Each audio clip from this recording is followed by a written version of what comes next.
हमारे आइलैंड्स के ताज़ा खबरों और इम्पोर्टेंट अपडेट्स से जुड़े रहे। भरोसेमंद और पक्की जानकारी सीधे अपने फ़ोन पर पाने के लिए न्यूज़ आप तक व्हाट्सएप चैनल को अभी फॉलो करें।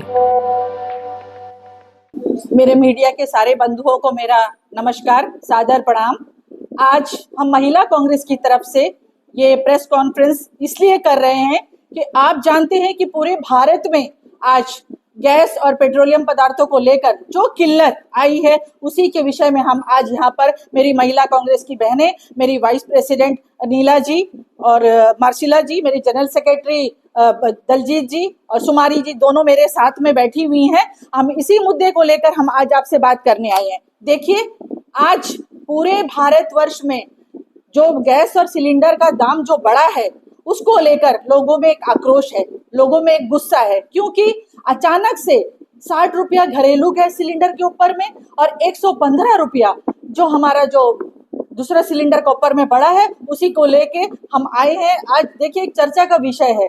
जब जब ये मोदी गवर्नमेंट को कुछ करना होता है तो लोगों को ऊपर में महंगाई को लाद देते हैं। ऐसे ही अंडमान की जनता या पूरे भारतवर्ष में लोग महंगाई से त्रस्त है, महंगाई से परेशान है। दूसरी तरफ ये गैस को लेकर लोगों को जो दोबारा जो भार लोगों के ऊपर पड़ा है उससे लोगों में बहुत आक्रोश है, जनता बहुत परेशान है। आज आप देख रहे हैं, कल आप न्यूज में भी आप लोगों ने देखा कि भारत के दूसरे क्षेत्रों में जहां महाराष्ट्र है, चेन्नई है, बेंगलुरु है, वो सारी जगहों पर रेस्टोरेंट जो है बंद होने के कगार पर है। तो लोग जाए तो कहाँ जाए? अगर जो आदमी खाना बनाता भी नहीं है तो कहीं कहीं रेस्टोरेंट से लेता है, वो रास्ता भी उन्होंने बंद कर दिया। तो अगर आप सोचिए, ये तो बहुत एक बड़ा बहुत बड़ा मुद्दा है। ये आज का एक बर्निंग इशू है। लोग कहाँ जाएंगे? लोग ऐसी महंगाई से त्रस्त है। अब देखिए, सारे जगह पर गैस सिलेंडर का दाम बढ़ा देना, तो मोदी जी का मतलब और पूरे भाजपा सरकार का सोचिए, उनका सोच कैसा है? लोगों को लाइन में लगाना, ये तो उनका प्रथा है। पहले कोरोना के टाइम उन्होंने लोगों को लाइन में लगाया, दूसरा नोटबंदी में लोगों को लाइन में लगाया, आज गैस के लिए लोगों को लाइन में लगा के आज क्या जताने मांगते हैं। आज देखिए, जो हमारा पेट्रोलियम मिनिस्टर है हरदीप पुरी, उनका नाम एब्स्टेन फाइल में आया, लेकिन खामोश। ना मोदी जी कुछ चर्चा करते हैं, ना कोई बीजेपी पार्टी का कोई भी एक इंसान आके हमने कोई वक्तव्य देता है, ना इसको क्लैरिफाई करता है कि गैस का दाम क्यों बढ़ गया, अंतरराष्ट्रीय स्तर पर तेल का दाम क्यों बढ़ गया। आप देखते हैं कि खाड़ी देशों में लड़ाई जो छिड़ गया है, लड़ाई हो रहा है पूरा। तो इसके लिए हम जनता इतना परेशान है, लोग कहाँ त्राहिमाम है। पूरा अंडमान की बात मैं करूंगी, अंडमान के लोग भी, मैं कल देखी पूरा गैस सिलेंडर के लोग परेशान होके फोन कर रहे हैं, इधर दौड़ रहे हैं, ऑटो लेके आ रहे हैं, इधर जा रहे हैं उधर। लेकिन ऐसा किल्लत क्यों? और बीजेपी के लोग ये क्यों नहीं कुछ बोल रहे हैं, अपना क्यों नहीं वक्तव्य दे रहे हैं, क्यों नहीं क्लैरिफाई कर रहे हैं? आज जनता इतना परेशान है। खास करके महिला कांग्रेस की अध्यक्षा होने के नाते मैं एक बात यहाँ पूछना चाहूंगी कि आज सबसे ज्यादा परेशान अगर है तो महिलाएं परेशान है, क्योंकि महिलाओं का सीधा संबंध चूल्हे से है। आज चूल्हे में जाओ तो सिलेंडर नहीं है। आज आप जानते हैं, लकड़ी जो पहले लकड़ी मिलता था वो लकड़ी का भी व्यवस्था बंद हो गया। आपको कार्ड में तेल मिलता था जो चूल्हा जलाने के लिए, वो तेल भी बंद हो गया। तो आप एक गृहिणी कहाँ जाएगी? ये एक प्रश्न चिन्ह उठता है, आज एक सवालिया निशान है। मैं प्रशासन से भी गुहार करूंगी, प्रशासन से भी मेरा यही कहना है कि आप देखिए, आज जो किल्लत है उसको खत्म करने का कोशिश करिए, क्योंकि नहीं तो ये जाके आगे जाके बहुत ये जख्म जो है ये नासूर बनने में बहुत टाइम नहीं लगेगा। इसीलिए मैं प्रशासन के सारे अधिकारियों से, सभी से मैं, और जो हमारे गैस में जो बैठे हुए लोग हैं, इंडियन ऑयल के लोगों से भी मैं दरखास्त करूंगी कि ये जो तकलीफ है, जो महंगाई है यहाँ पे, उसको कम करने का कोशिश करें और उसके ऊपर में कुछ चर्चा करे, कुछ लोगों को आकर आश्वासन दे। लोग तो सुनेंगे तो लोग तो जाएंगे, लोग तो परेशान होंगे, खासकर महिलाएं परेशान होंगी, कहाँ जाएंगी, किससे मांगेंगी? क्योंकि लोगों के पास वैसे भी कोई सुविधा है नहीं है। तो मैं आपके माध्यम ये कहना चाहूंगी कि महिला कांग्रेस हमेशा से हर चीज में आवाज उठाता था, उठाया है और हमेशा उठाएगा, क्योंकि जब जब किल्लत आता है कांग्रेस पार्टी अपना आवाज को बुलंद करती है, आवाज उठाती है, लोगों के सामने आती है और अपना आवाज को रखती है। तो आप लोगों के माध्यम मैं यही कहना चाहूंगी कि आप आज ये चीज देख रहे हैं। अंडमान में जो परेशानी चल रहा है, इस परेशानी को खत्म करने के लिए भाजपा का कोई भी मिनिस्टर कुछ नहीं बोल रहा है। आप देखिए, हरदीप पुरी जी पेट्रोलियम मिनिस्टर, एक वक्तव्य उनका नहीं आया, भाजपा का कोई नेता का कोई वक्तव्य नहीं आया।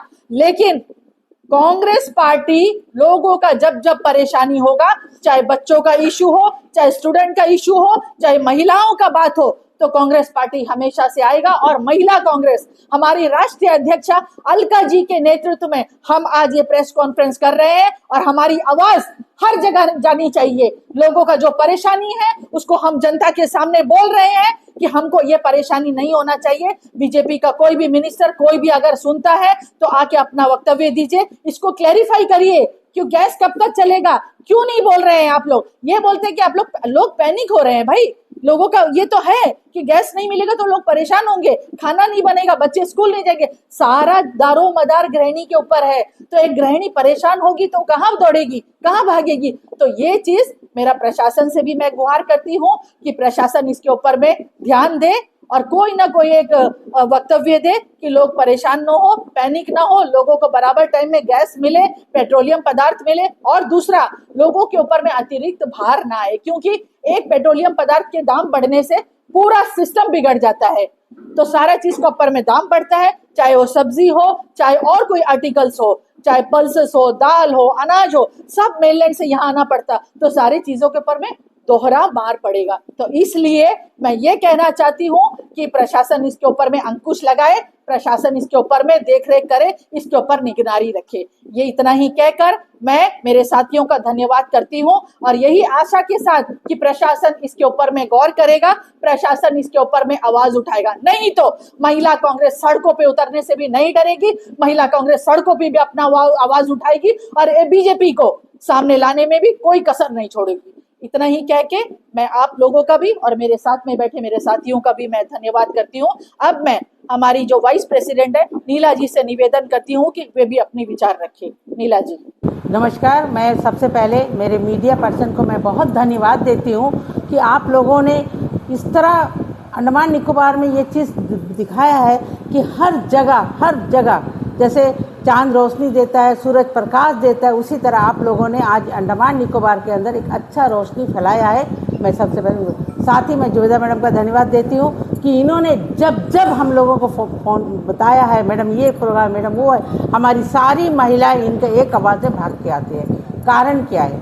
क्योंकि आज जो बीजेपी सरकार कर रहा है, जो नरेंद्र मोदी जी जो देश का प्रधानमंत्री, उनको ये नहीं पता कि आज जो एलपीजी का दाम बढ़ा दिया है, कल पेट्रोलियम का दाम बढ़ाता है, परसों बेरोजगार को रोजगार नहीं देता है, किसानों को उनका फायदा नहीं देता, मजदूरों को उनका फायदा नहीं देता। सबसे बड़ा दुख की बात है, महिलाएं जो है रसोई की मालकिन है और महिला ही अगर वो एक टाइम रोटी बना के नहीं देगी तो किसान कहाँ जाएंगे खेत में, मजदूर कहाँ जाएंगे, बच्चे कहाँ पढ़ने जाएंगे, हमारे नव युवा रोजगार करने कहाँ जाएंगे।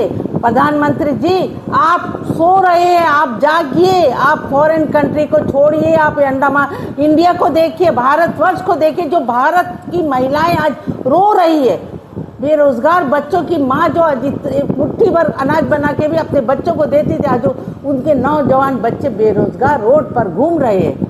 आज जो एलपीजी का समस्या आया है, आपको मैं बताती हूँ, मैं दिल्ली क्यों जाऊँगी, मैं अंडमान को बताती हूँ कि आज पेट्रोल के लिए, पेट्रोल जो है आप महाराज वहाँ पर मैं पेट्रोल के लिए हजारों लोग लाइन में खड़े हैं, सिलेंडर नहीं मिलता। आज जो सिलेंडर गवर्नमेंट रेट का आज जो 2000 तक पहुँच गया है, प्राइवेट में जाता है वो भी नहीं मिल रहा है। क्यों? क्योंकि कैसे भी एक सिलेंडर नहीं आएगा तो खाएंगे कहाँ से, भूखे मरेंगे। हाँ मोदी जी, आप तो बोला है हम तो इतना विकास करें, अरे आप तो ऐसा विकास किया है कि हम लोग को तो भूखे मार दिया है, अब तो इंसान को जिंदा जलाने का काम कर चुका है। मोदी जी, आपका प्रधानमंत्री, हमारा देश का प्रधानमंत्री, पहला प्रधानमंत्री आप है। इससे पहले वाजपेयी जी आया था, आते के साथ ही 2002 में हमारे नौजवान बच्चे जो नौकरी में जाते तो उनका पेंशन बंद करा था। और 2014 में नरेंद्र मोदी जी आप आने बाद राशन कार्ड खत्म करा, पेट्रोल खत्म करा और साथ साथ जो हमारे करेक्शन वॉइस थे ये खत्म किया। आपने ऐसा कौन सा चीज बाकी छोड़ा मोदी जी जो आप खत्म नहीं किया? आज आपका सामने आपका हरप्रीत जी जो इतना बड़ा गंदा शोषण काम कर रहा था, आप उनका साथ रह के आप वो भी हम महिलाओं को सुरक्षा नहीं दी, और आप कहता है कि बेटी बचाओ, बेटी का विकास करो। कहाँ से बेटी बचेगी? पहले आप तो छोड़ो, उसके बाद सबसे पहले मैं एक ही बात कहना चाहती हूँ, मोदी जी और हमारे अंडमान निकोबार में जो बीजेपी के प्रेसिडेंट है और लेफ्टिनेंट गवर्नर जो एडमिनिस्ट्रेटर के हैं, जो भी है, मैं उनसे दरखास्त करती हूँ, मैं हाथ जोड़कर उनको प्रणाम करती हूँ कि आप लोग एलपीजी के बारे में जल्दी से जल्दी कुछ कदम उठाइए, नहीं तो हम महिलाएं, कांग्रेस के महिलाओं तो आधी रात में भी रोड में आऊंगी, क्योंकि हम अपने अंडमान निकोबार को बर्बाद होते नहीं देख सकते, हमारे बच्चे बर्बाद होते हम नहीं देख सकते हैं। इसलिए मैं सबसे ज़्यादा जुबेदा मैडम को धन्यवाद देती हूँ कि उन्होंने इस समय इतना अच्छा काम करी, और मैं उनके लिए हजारों बार भी धन्यवाद कम है। लेकिन मैं साथ साथ मैं फिर से एक बार मीडिया पर्सन को धन्यवाद देती हूँ कि आप लोगों ने हम लोग के इस समस्या को लिया और पूरे अंडमान निकोबार में दीजिए, ताकि एलपीजी के बारे में हम कदम से कदम मिला करके हर जगह हम ये काम करेंगे। धन्यवाद। जय भारत।